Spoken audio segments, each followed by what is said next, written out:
Folks, despite everything that's happened this year, the Packers are one win at Lambeau Field against the Chicago Bears away from making the playoffs. That is what happened today. The Seahawks lost just like we needed, and the Packers beat the brakes off of the Minnesota Vikings and virtually ended their season and keeping their own alive. That game, man, was like, that was the best I've seen this Packers offense this year. The best.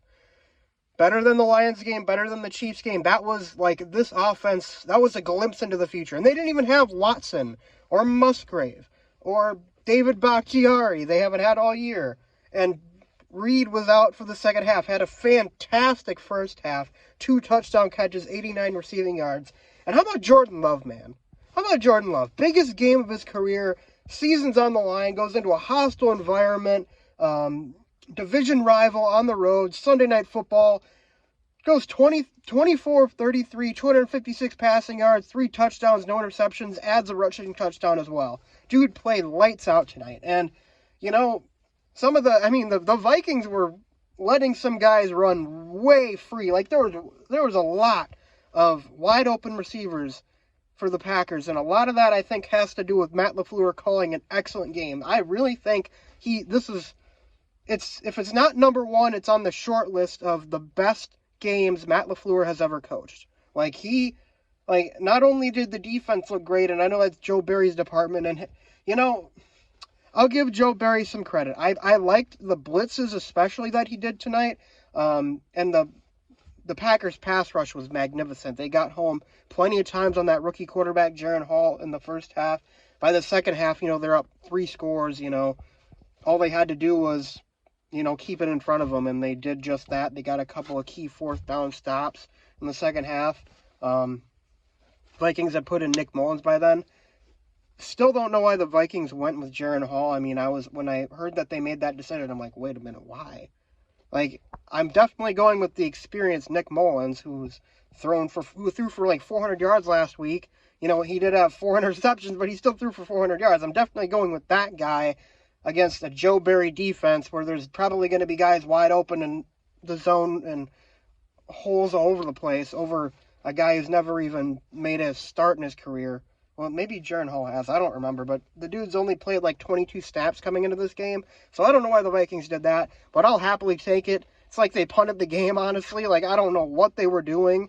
And defensively, the Vikings were a complete mess. And that, like I said, I think a lot of that has to do with the amazing game plan Matt LaFleur came in. They used play action magnificently. Bo Melton, it almost felt like the Vikings were purposely just turning him loose to cover, Jaden Reed, or Romeo Dobbs or something. Bo Melton was open all over the place. And this dude was a practice squad guy. He was open everywhere. And he had the game of his freaking life, dude. And there was the one pass he dropped on that 4th down that looked like it might be a turning point in the game. The Packers had a chance to go up 17-0 at that point. He dropped the pass, and the Vikings went down and scored to make it 10-3 instead of 17-0, a 10-point swing. The throw from Love definitely could have been a lot better for sure, but that ball hit Bo Melton right in the hands. He didn't drop another one all night, and he found the end zone, and you gotta love it from the guy. A dude was a practice squad player. The Packers are down so many receivers, and then, he comes in and he fills his role perfectly, and he makes the catches, and he finds the open spots. I feel like he was running free at least 3 times downfield tonight, and I think a lot of that has to do, with the game plan for Matt LaFleur. They knew that guys were gonna be focusing on Reed, focusing on Romeo Dobbs, focusing on Tucker Kraft, who also had a very nice game.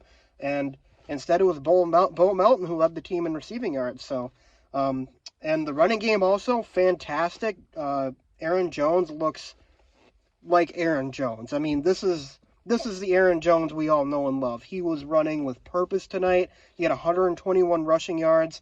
I really, really hope they find a way to bring Jones back this offseason because he is so crucial to this offense's success. I think having him on the field is You know, they did have success with him injured, but still, he's just such a key figure, a key part of this offense. His dynamic speed, his receiving ability, his acceleration. It's just such a perfect complement to A.J. Dillon with his power running style. So I loved it. I loved everything I saw from the offense tonight. And defensively, like I said, I will give Joe Barry credit. I liked some of the blitzes he did. Granted, this is up against backup quarterbacks. He played nothing but backup quarterbacks all night. In essence, he did exactly what he needed to do and not let the backup quarterback kill you. And the Packers defense, they took advantage. They manhandled the Minnesota offensive line. I mean, I feel like they got pressure almost every single play. Preston Smith had a fantastic game. Kenny Clark, I felt like, was in the backfield a ton. I didn't see Rashawn Gary's name too much, but I'm sure he got plenty of pressure as well. But this whole defense, you know, and how about Corey Ballantyne and Carrington Valentine, dude? Those two holding down the fort against Jordan Addison and Justin Jefferson. Two of the best receivers in the game. Two of the best, you know, at least in the NFC North for sure with Addison. And Justin Jefferson definitely has a case, if not, you know, the clear-cut number one receiver in the league. And I don't think Justin Jefferson even got over 50 yards this game. Like, I'm pretty sure Ballantyne was the guy who was on him the most, and every time they threw to Justin Jefferson, with the exception of maybe a few plays, I felt like Ballantyne was right on him, or Valentine made a play, or one of the two, one of the N-tines, you know, Ballantyne, Valentine. I like that corner combo name. I really like that. I have a lot of hope for these guys to become really, really good players in the NFL, and hopefully, you know, Jair gets healthy this offseason, and then we can have, you know, Valentine, and Jair as our secondary. And, you know, the Rasul Douglas trade, knowing how the Packers have pulled themselves out of the ashes and become a playoff contender here, it still hurts to not have him, but, I mean, getting a chance to see Ballantyne come in and fill a role, that's really cool, and maybe the Packers had that in mind when they traded Rasul Douglas, but I just love what I see from the secondary. I loved what I saw from the pass rush. And, you know, the Packers got out to a big early lead, so the Vikings couldn't really rely on the run at all. You know, the Packers have had their struggles with the run game this year, but, you know, getting out to that early lead, sometimes the best defense is a good offense in that regard. So, anyways, though, next weekend, the Bears, it's the same exact situation as last year, except the rival isn't the Lions, it's the Bears. And the Bears have been playing a lot better as of late, but they're going to be coming into Lambeau Field to face a red-hot Green Bay Packers team as well. So I am really, really looking forward to this. This is like for all the marbles. This is to get to the playoffs. Just to even get to the playoffs in Jordan Love's first year, amazing. I mean, it's awesome. Like, if they can do it. Just the fact that we're actually playing for a playoff spot in the final week with a home game, that's awesome. That's so cool. I mean, I did not maybe I expected, you know, them to maybe compete for a playoff spot, but especially after the start they had, I think they were 3-6 at one point. I didn't expect it. Like, I didn't expect anything at that point. And I was like, you know what?